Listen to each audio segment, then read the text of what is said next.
Hi, and welcome to Let's Talk Bitcoin, a twice-weekly show focused on the ideas, projects, and people building the new digital economy and the future of money. If you're brand new to Bitcoin and would like to learn more, please visit www.letstalkbitcoin.com/learn to be directed to the Bitcoin Education Project. My name is Adam B. Levine. I'm a writer and speaker who likes to talk about complicated topics in understandable terms. Joining me in our twice-weekly search for clarity, Andreas M. Antonopoulos is an expert in distributed systems and decentralized networks. Hi, everyone. Dr. Stephanie Murphy is a scientist and syndicated radio host. Hi. We've skipped project talk for the last couple of episodes when we were going in, and I know that we just have a jam-packed episode again today with fellow traveler coming up later to talk about open transactions and BitMessage, but I know that there are a couple of projects that we'd like to get to, so Stephanie, why don't you take it away? Yeah, I wanted to really highlight something that I think is a super cool project. It's not my project, but I did meet one of the people behind this project at the Bitcoin conference, and that was Raza. He also posts as Raza on the Bitcoin Talk forum. And the project is called Bitcoin 100. An organization that's designed to help nonprofit entities and charities accept Bitcoin. So what they will do for a nonprofit is set them up with a wallet, a Bitcoin wallet, show them how to use Bitcoin, and then start them off with $1,000 worth of Bitcoin donations. The reason they were called Bitcoin 100 initially was because they formed when Bitcoins were worth around $10 each. And so they were starting charities off with 100 Bitcoins of donations in the past, but then they changed it to $1,000, which right now is around 8 Bitcoins or something like that. So I just think this is really cool. They've already highlighted some charities that they've helped accept Bitcoins. They actually just helped out Free Aid. And of course, Free Aid was accepting Bitcoins before we met them, and we were a primarily Bitcoin-based charity before we ran into Bitcoin 100. But they just helped Free Aid out with a nice donation, and so we really thank them for that. But they haven't had enough takers. Frankly, they still have quite a large fund that they want to use to help nonprofit organizations get started with Bitcoin. So if you have a nonprofit or a charity, this is, of course, something that's very important to me, as I've talked about being involved with Free Aid, the charity, earlier on the show. If you have a nonprofit or a charity organization that you want to help get started with Bitcoins and start them off with a nice donation, please get in touch with them. Their website is bitcoin100.org, and you can find out more about them there.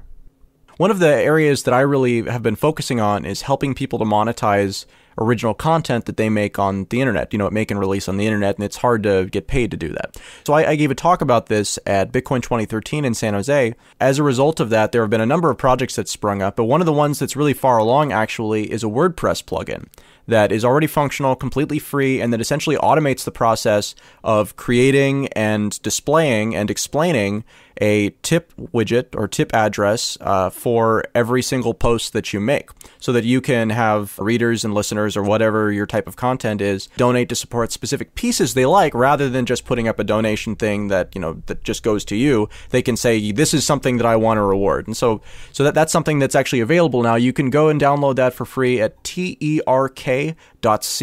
That's turk.co, which is the screen name of the developer who has designed this plugin, actually. If you're in the content creation industry, I recommend you check it out, turk.co. That sounds really useful. And as you were talking about that, Adam, I kind of had the thought pop up that this brings up a philosophical issue about tips. Tips are meant to be this market mechanism by which you provide feedback about somebody's service that they've given you, right? To a server at a restaurant or something like that. If they're a great server, you're supposed to give them a bigger tip. And if they're not so great, you can give them a small tip. But tips are really not that effective for communicating that in the world that we live in now. It's like, you're kind of supposed to give a 15% tip at a restaurant or even 20%. And if you don't give that high of a tip, they don't know why. The server has no idea why, unless you communicate about it and write on your bill, I would have liked to give you a bigger tip, but you didn't do this or whatever. And so I think maybe an app like this could really help people get more precise feedback about why they are or are not getting tips. Maybe not where they're not getting tips, but certainly why they are, because you could tip a very specific thing. You've identified a real core point here, and also the problem with tips, which I totally agree with. When I go into a restaurant, it's totally expected that you tip no matter what the service is, not because Right. that's what, the person wants to be tipped. They're like, oh, well, you have to tip me. No, because that's built into the earning assumption. It's built in that, yes, you're going to, as a, server in this type of role, receive such and such percentage of your income from tips. And so they're paid less because of that. So, I mean, on the internet, it's kind of the opposite thing. On the internet, nobody's paid. And so it's like the exception if you are paid at all. So tips have a much higher disproportionate effect relative to how large they are in terms of being able to impact behavior. So no, I think it's great. And it really is it's a tool for content creators. And it's not just content creators either. I talked with the woman who runs antiwar.com. And it's the same thing. They produce original content, and they're creating content, but ultimately it's creating content with an ideological bent that reports it in a specific way. And so it's less about the specific news item and more about the fact that they're reporting on it. More about the fact that people appreciate the perspective that they're bringing. So again, they haven't implemented this yet, but I think that they're a really clean use scenario for this, where it's not really just about rewarding content creation so much as it is about rewarding doing the thing in general and providing feedback. I think if you sit down and watch a piece of content with more than 6 people, the tip widget should automatically count an 18% tip and display it for you. Just kidding. But I mean, the logistics behind this are quite tricky. We realized that with Let's Talk Bitcoin. Just creating addresses and then being able to meaningfully correlate and consume the data flow that comes back, the analytics of which pieces of content are doing well and which are not. And then being able to correlate, that with security settings and things like that, because it's fairly easy for someone to go and inject their own address into somebody else's content and then basically divert the stream of tips to themselves. So you have to have some security procedures to watch for that. It's a lot more than just putting a tip jar up there. You have to think about all of the logistics behind the scenes, which is why these widgets are very interesting and I think very valuable developments. That's something that we have not really addressed in the show. You're right. These things can be hijacked. We haven't actually had a problem with that yet. And I think that we're kind of at the forefront of trying this technology. So talking about this sort of invites it. I'm curious to see if there are any problems. We're at such a nascent part of the development of all of this technology that all of these mistakes are really easy to make. And so it's interesting to see which ones wind up actually being problems and which ones are just technically possible problems. Yeah, one of the nice things about the internet and doing this on the internet is that you can monitor the tip addresses that are associated with certain pieces of content remotely. So you can have a separate service that watches if the tip address has changed and notifies you. So even if someone is able to completely hijack a site and inject tip addresses, they would have to hijack this completely separate service that monitors. At least that's the approach we're taking to monitoring tip addresses externally to make sure they haven't been hijacked. Giving away the business model there, Andreas, aren't you? No, I think security advice should be shared broadly because I think other businesses are going to run into this problem. And the last thing we want to see is people not trusting tips because... but yeah, I did give away the business model there. That's okay. That seems to be what we do here. I open sourced it. Yeah. Okay, cool. Andreas, do you have a project you want to talk about today? I would love to talk about the bitcoinpresscenter.org site. Bitcoinpresscenter.org is a site that I built as part of Route 11, my company, a couple of months ago, and maybe not even that long, a month and a half ago. And what it does is it presents a place for journalists in radio, print, TV to be able to find Bitcoin experts who can comment about Bitcoin stories, can provide quotes, can be interviewed for stories. The key thing about bitcoinpresscenter.org is that it is global from the get-go. We now have almost 60 press contacts speaking 22 different languages. The entire site is geared towards finding the exact right person. So you can slice and dice and find specific countries, time zones, languages, or even areas of expertise. If you want someone who is an expert in economics or software or hardware, or if you want someone who has experience as a miner or merchant or user of the currency. And then, you can narrow it down. If you want to find a California expert who speaks Farsi, who is an expert in the software side of things, you can find him. And so we invite people to come and nominate experts who speak their language, please visit bitcoinpresscenter.org and add as many contacts as you think are appropriate who can speak to the media intelligently about Bitcoin. It's an open and inclusive platform, and the more people we have and the more rich metadata we have, the better. Looks pretty good, too. I just updated my profile last night, actually. Well, it's very focused, and I think that's the key. It's not a generic site. It's absolutely about Bitcoin and focused on Bitcoin, so it's very easy to highlight, really show the skills in that specific area that you have. This is a topic that's very close to my heart, and it's the topic of Bitcoin neutrality. It takes a bit of explanation to explain what Bitcoin neutrality is, but simply enough, it is the exact same concept that we've been living on the internet for the past 2 decades. And fortunately, on the internet, we've been able to both express that principle and implement it and preserve it against attempts to break it down. So Bitcoin neutrality is the concept that Bitcoin as a platform should be neutral and be able to carry any type of payment content from any payment initiator to any payee, regardless of who the origins are, who the destinations are, their size, or anything else, and simply carry the payment, if it's paid for, with fees, neutrally. There's other aspects to Bitcoin neutrality, but that's the basic one, which means empower the endpoints, make the network itself as neutral as possible, able to carry whatever people may come up with.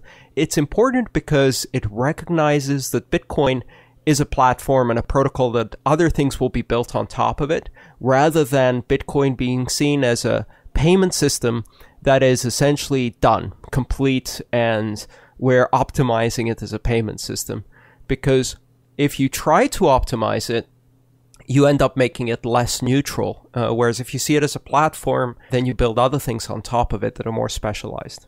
It's a question of specificity, right? So when we talk about optimizing things, optimizing doesn't mean you go through and you pick all of the most efficient practices. Optimizing means you go through, you determine what the end result is that you're trying to accomplish, and then you pick all of the methods and practices that accomplish that goal. So I think emphasizing that Bitcoin is a platform rather than an end in and of itself is really important here, because it means that you can't optimize it. It means that the way to optimize it is to be as inclusive as possible so that you can support as many business models, as many different uses and types of things that people want to do with it, instead of trying to figure out how to specifically streamline it for this one use that you had in mind at the beginning. There is definitely room for specialized uses of Bitcoin as a system, and for sort of division of labor for some people to use Bitcoin for specific purposes at specific times, as long as those uses don't prohibit other uses or don't impinge on other uses, as long as it remains that Bitcoin is a diverse tool that's decentralized that can be used for potentially a lot of different purposes depending on what the individual user wants.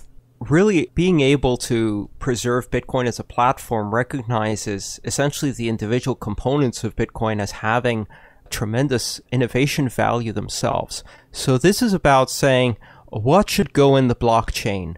What types of transactions do we want to enable? And how do you deal with thorny issues of contention around use of the blockchain as they arise? So, for example, we already have some issues that are quite controversial around unspendable or not provably unspendable outputs.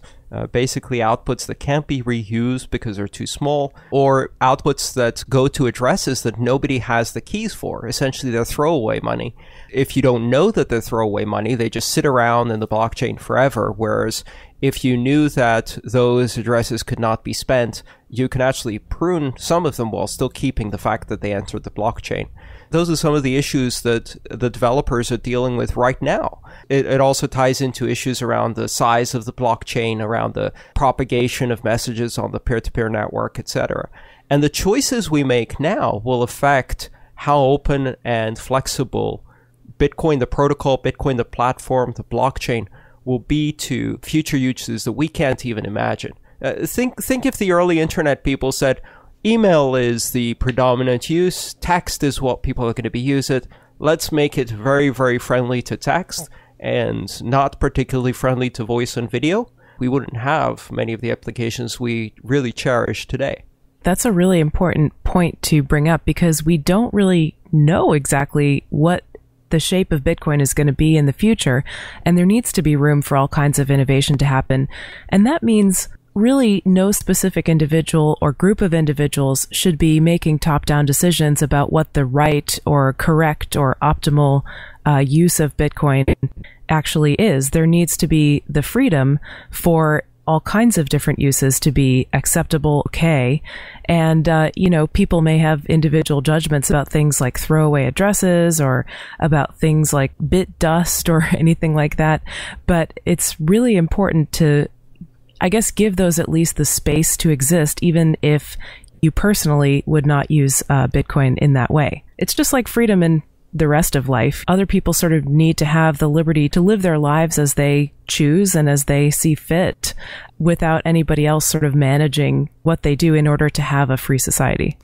This project and this problem seem to be tied a lot around the idea that some of these functions can't be done on another blockchain besides the Bitcoin blockchain. So I'm curious for what everybody thinks about that. I mean, like, if you were to take an application like Satoshi Dice and create, Satoshi coin or Dice coin or whatever you wanted to call it, and it was essentially the same thing, except instead of going onto the blockchain with everybody else, it used its own blockchain and was, for its own purpose, or like data stamp coin or something like that, because those are the primary things that people are having problems with. Like the notary service we talked about on the last episode, ultimately creates irredeemable transactions that are broken intentionally so that they put this incorrect information that serves the purpose that it wants to serve, which is verifying that this particular document was, verified and put into the blockchain at this point in time. So could you have like a alt use chain that does all the same stuff as Bitcoin but runs on a parallel process? I mean, would that still work in the same way, or does that lose something?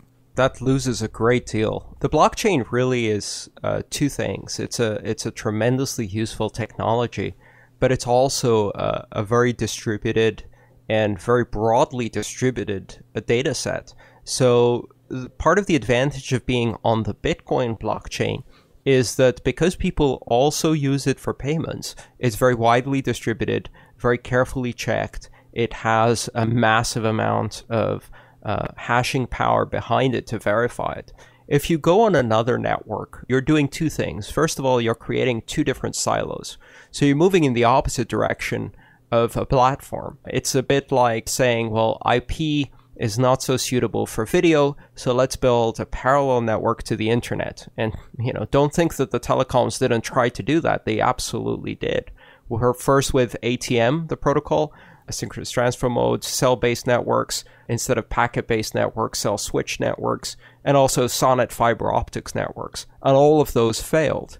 And they failed because the value of decentralization trumps the special use case. It's much better to have one common neutral network that everyone can play on, because that increases the network effect. If you put your transaction on the Bitcoin blockchain, that gives you the certainty that it's going to be very widely distributed and guaranteed with a lot of hashing power. The real question is, can you do that without bloating the blockchain and without creating too much processing on the end nodes, which tend to be pretty small and increasingly mobile? That's the real issue here, and I think the developers are already discussing that. The issue is not unspendable transactions. It's rather provably unspendable transactions. If you send transactions to addresses that everyone can verify don't have private keys or are bogus, that's okay, because no one's then going to try and spend those or doesn't need to keep a record of them. The problem is when you don't know if the transaction can be spent or not, so you keep it around forever in the UTXO pool. Want to set up an online store that accepts Bitcoins? Go to openbitcoinstore.com and you can have a store up and running before the end of this message. Just enter your email address and the store name, and in less than 30 seconds, you'll have a secure WordPress e-commerce site up and running that accepts Bitcoins and pays you in cash within 24 hours. And best of all, it's completely free. Go to openbitcoinstore.com today and open for business now.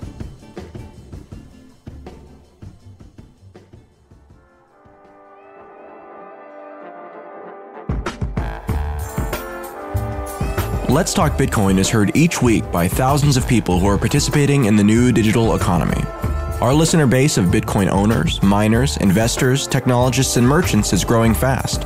We offer a limited number of short advertising slots in each show to keep our listeners engaged and to provide maximum impact for our sponsors. If you'd like to talk to us about Let's Talk Bitcoin, send us an email at sponsors@letstalkbitcoin.com. Andreas, can you please explain who actually sees this UXTO pool that we've been talking about? Because that's a little abstract. UTXO is the unspent transaction outputs. Think of it this way.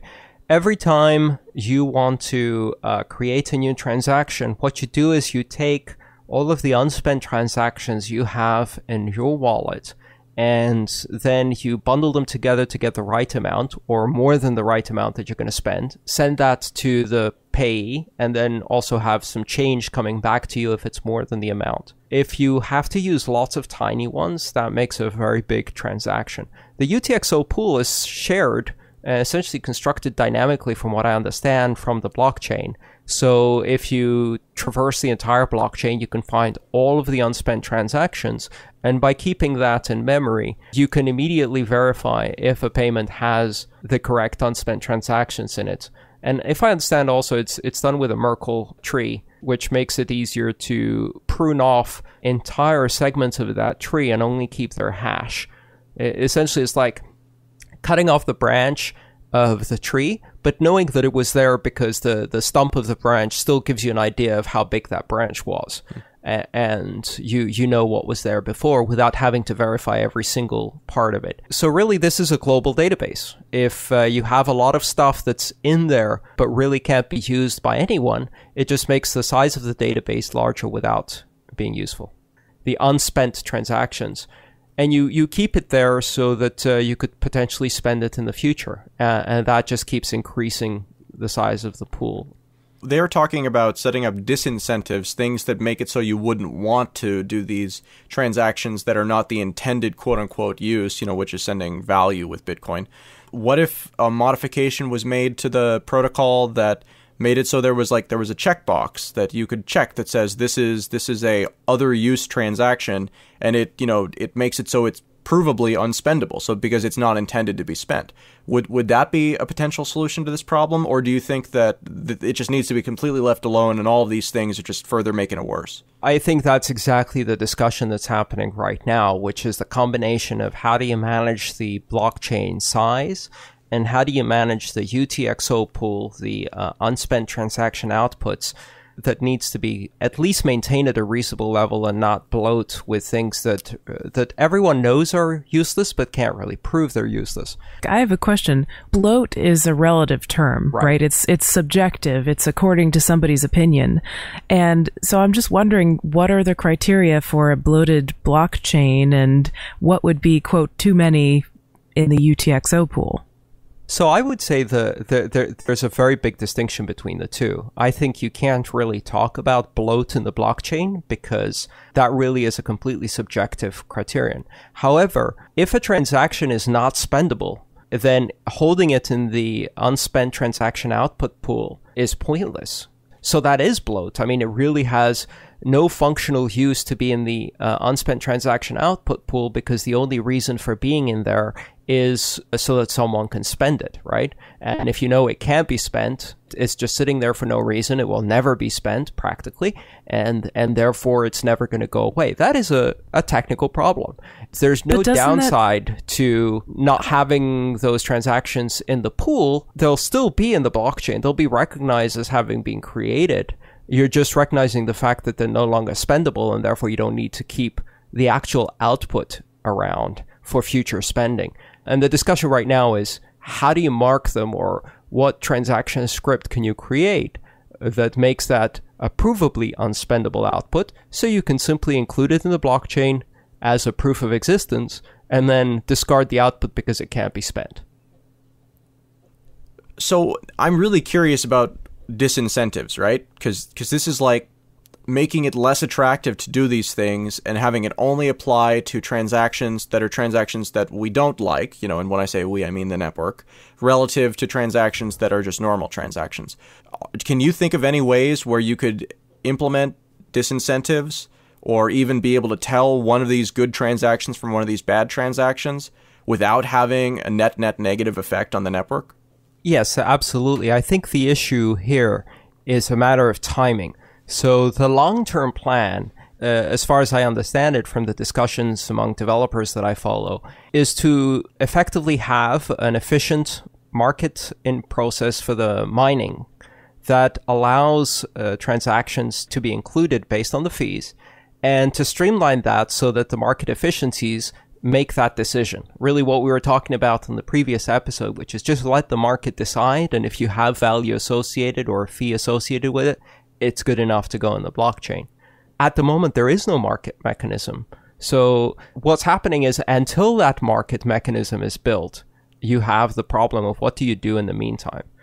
Separately, there's this issue of can you at least flag these transactions so they don't need to go into the UTXO where they're really not necessary. And everyone agrees on that. That's not a subjective issue. Unspendable transactions don't need to be in the UTXO. So the question is, how do you get from here to a future where you have a market system without blowing up the network in the meantime? And I think the idea that's being discussed a lot right now to create temporary disincentives or to balance things more towards payments for now, while at the same time moving towards a market model that is more neutral and is based purely on value, and that correctly bring these externalities back into the price. I think that's the real issue. Markets fail when they have externalities.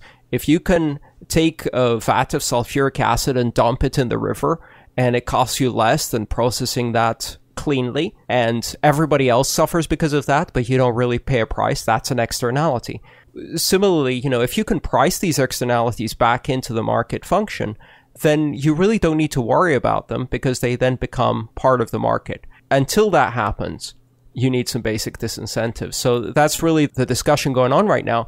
And I'm interested in this discussion because I think that net neutrality for Bitcoin is basically on the chopping block right now. It's the topic that's affected most by the decisions that are made in the next few months, in the next year, as to how these things are handled. It sounds like what you're telling me here is that, again, trying to think about ways that these disincentives could work, the only thing that I can really think of is increasing the transaction fees, right? Because you're saying there's no market mechanism for setting these right now, so they can't properly value them. To increase the disincentives for smaller transactions, that means that you have to raise the relative price of each smaller transaction, which means you have to raise the transaction fee, right? That's already happened, not in necessarily raising the transaction fee, but making it so that as a first step, miners can programmatically set their minimum fees and some recommendations about what those minimum fees should be, while at the same time keeping the growth of the blockchain, the maximum block size, increasing in a more controlled fashion.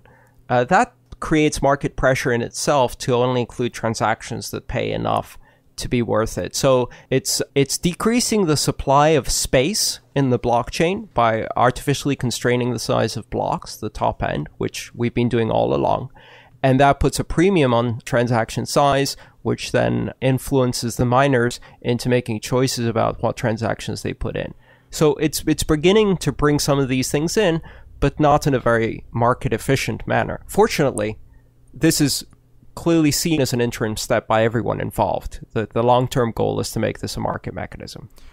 Hold on a minute, though, because as I understand it, the block size right now of 1 megabyte is not being hit. It's not inhibiting any transactions from being included right now. It may in the future, but not right now. Also, another point, there's a big difference between building into the code an increased transaction fee, sort of a central way of raising the transaction fees, versus letting the miners set their own minimum transaction fee that they're going to include in their blocks. I think that's a lot more decentralized mechanism.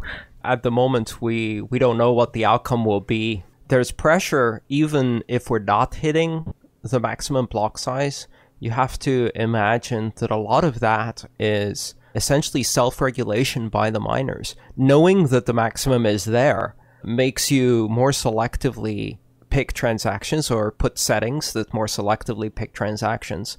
And at the moment, it's not a problem, but I think that in turn is constraining people generating transactions because they know that if they try and put a lot of tiny transactions, that's going to push the miners towards filtering them. This balance is happening based on consensus and understanding where the limits are and not approaching them.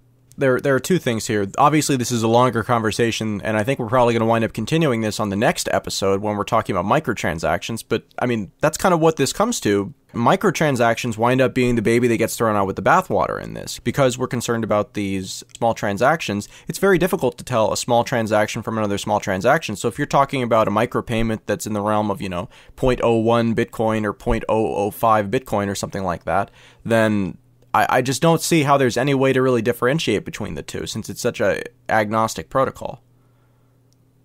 At the moment, there isn't, and that's the problem, which is gradually finding ways to explicitly encode unspendable transaction, whose goal is to express data rather than payments, so that those are not taken as spendable transactions by the miners, and attach fees to them so that they can be processed properly like everything else. So in a way, this is really an interim thing. I think over the next 6 months, we're going to see some clarity and moving more clearly to a market approach. Right now, essentially, we've got the worst of both worlds. There is constraints on the limit of the block size, and there's no easy way to tell between actually payable transactions or non-spendable transactions because you can't prove that they're not spendable. I may have gotten some of these technical details not quite right. So I will absolutely welcome people's responses and be corrected. And in fact, it would be great to have some of the developers intimately involved in these decisions and who understand the balance and compromises and trade-offs more clearly talk about this and perhaps come on the show and be interviewed. But the bottom line, the principle I want to really focus on is the principle of neutrality. It's basically recognizing that we have no idea what Bitcoin will be as a platform and what applications will be enabled. We have barely scratched the surface. And in terms of the internet history, we are at the point of enabling email, which was on the internet in the 70s. From there until you get to Facebook, there is a lot of evolution that happens, and none of it was foreseeable back in the 70s. So let's not make a network that can only do email. That's the basic concept here. Neutrality will help us build the next layer of applications, and above that, the next, and so on. I think that that's really a great point to emphasize, is just that we don't know what's going to happen, is that, we've got this thing that obviously has potential, and there could be so many things that could come on top of it, but the applications that are going to be the really revolutionary ones that change everything, we have no idea what they look like. So yeah, just reserving those decisions. If this decision should be made, it shouldn't be made at this point. It needs to be made further down the line when we've seen some of this growth that comes on top of it, and we can say, okay, well, these are the things that have worked, and these are the things that clearly do not work. And then, but even so, the point is that the decision being made now is a decision made in ignorance, and it's always a poor choice to do that. You're much more likely to get the decision wrong at this point. Our planning horizon is much shorter than our innovation horizon, so essentially you're steering blind if you make decisions like that now. The key here for me is neutrality is not a lack of principles. Neutrality is a principle in itself. I think it's the most important principle in Bitcoin, the one that gives it all its power.